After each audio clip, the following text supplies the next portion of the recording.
আজ রায়গঞ্জে এসে হঠাৎ করে আমার ব্যাগের চেনটি নষ্ট হয়ে গেল। গুড মর্নিং বন্ধুরা, আজ আমি যাব রায়গঞ্জে একটি কাজে। তাই সকাল সকাল স্নান করে রেডি হয়ে বেরিয়ে পড়লাম রায়গঞ্জের উদ্দেশ্যে। যেতে যেতে দেখলাম আকাশে ভীষণ মেঘ করেছে, যে কোনো সময় বৃষ্টি নামতে পারে। যাওয়ার পথে বৃষ্টি না হলেও বাস স্ট্যান্ডে এসে দেখি প্রচুর বৃষ্টি হয়েছে। বৃষ্টি একটু কমতেই একটি টোটো ধরে চলে এলাম আমাদের রায়গঞ্জ ব্লকে।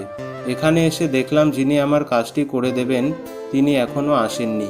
ফাইনালি কিছুক্ষণ অপেক্ষার পর কাজটি করিয়ে আবার টোটো ধরে বাস স্ট্যান্ডের দিকে রওনা হলাম। এরপর সেখান থেকে চলে এলাম একটি দোকানে, কারণ আজকে আমার হঠাৎ করে ব্যাগের চেনটি নষ্ট হয়ে গেল।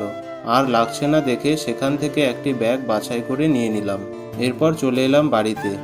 বাড়িতে এসেই দেখি মা রান্নাবান্না করে বসে রয়েছে, তাই হাত পা ধুয়ে খেতে বসে পড়লাম। আজকের ব্লগটি এই পর্যন্ত, দেখা হচ্ছে নেক্সট ব্লগে। টাটা।